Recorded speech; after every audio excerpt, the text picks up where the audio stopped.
Good day, sir. My name is Lwandle Dlamini, and I will be explaining my part one of the POE. So first off, I declare variables that I'll be using in the program. These variables will be used to read the inputs that the user types. I also used Boolean variables, which is true or false values, and these values will be used to see if the information that the user will be putting in is valid or not. After declaring the variables, I imported a scanner object. This scanner is called KB, and what it does essentially is to read what the user types in. Then I had also created an object which is called algae, and it is used to check and validate the user's inputs when using the methods that are in the login class. So in the main class, what I used was a series of loops which asks for the user many times for the information until it is inputted correctly. The program first asks for the first name, and it keeps asking until the check name method that is in the login class confirms that it is valid or not. So there's a message when there is feedback from the method of checking the name. The same process is also repeated for the last name. I then asks the user to create a username and checks if it meets the correct format using the check username. Again, giving feedback using the username message. Then the program asks for a password, and it checks if the password is strong using the check password complexity with the feedback from the password message. After that, it asks for a cell phone number, and it validates it's using check cell phone number, again showing the message using the cell phone message. Then once the information is valid, the program calls register user, which stores or confirms the user's details and prints a registration status message. After the registration, the program moves to the login section. Here, the user is given up to 3 attempts.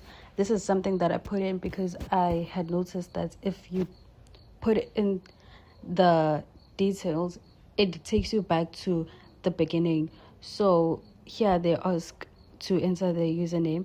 The program will check the details, and if the login is incorrect, it shows an error and it counts the attempt. This uses the login user method. So if the user fails 3 times, the access will be denied. Then it will take you back to the start. So if the login is successful, the program prints a successful message using the return login status, and then displays all the stored user details like the first name, last name, user name, password, and the cell phone number. But if the login fails, after the 3 attempts, it prints the message saying access is denied. Overall, the program is redesigned to register a user with the validation rules and then allows the secure login with limited attempts. Then moving on to the login class. With this class, it helps register and log in as a user. So at the top, there are the user's details, the variables, like the first name, last name, username, password, and cell phone number, and they are stored as private variables, meaning that this is the only class that can directly access them. Then at the top, I imported a pattern which is used to check if the text follows a specific format, especially for the cell phone number.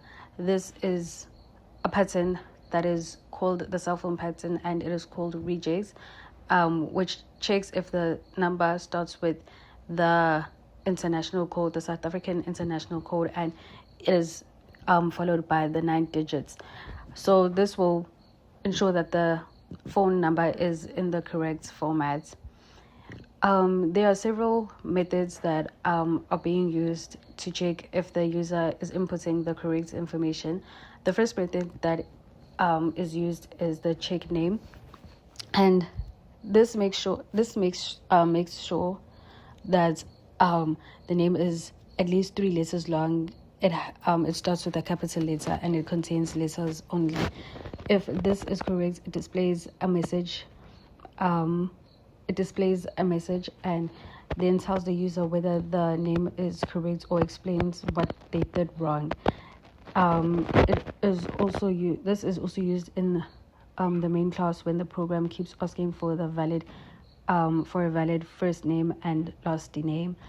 Then there is a method where it checks for the username, where the conditions are that the username should have a underscore, or it should have an underscore and it should not be longer than 5 characters. The method also gives a message, the username message, where it gives feedback whether the inputted username is valid or not. Then the program also checks that password, if the password is formatted correctly. So this method or function is more detailed because it checks for the password being 8 characters long. It checks if each character one by one, and checks that does it have an uppercase, does it have one number, does it have a special character. If all these conditions are met, the password is accepted. The password method also tells the user if their password is strong or not. Then this whole method is also used in the main class. While the user is creating the password. Then the next thing that I touched on was checking the cell phone number, whether it matches the correct formats, where it should start with an international code and have no longer than 10 numbers. And as the other methods, it gives off a feedback whether it is correctly formatted or not. Then after the checks are done, the method checks for the information again. Then if everything is correct, it stores the details inside the class variables and confirms that the user has successfully registered. This method is called in the main after all the inputs has been validated. Then there is a login user, where it checks if the username and password entered during the login matches with the one saved during the registration. And if it returns to be true, if they match, and if the returns is true, they match, and if it is false, they do not match. Then the main class uses the login attempts loop. Then the method return login status gives a final message. If the login is successful, it welcomes the user using their first name and last name. And if it fails, it tells them that the username or password is incorrect, and this message is shown in the main class after the login process ends. Thank you. This is the login test, where we will be testing using the JUnit test. Then after it will be, I will be showing how the program actually works while putting incorrect information to display the feedback messages if you put in the wrong format of each information that is required by the user.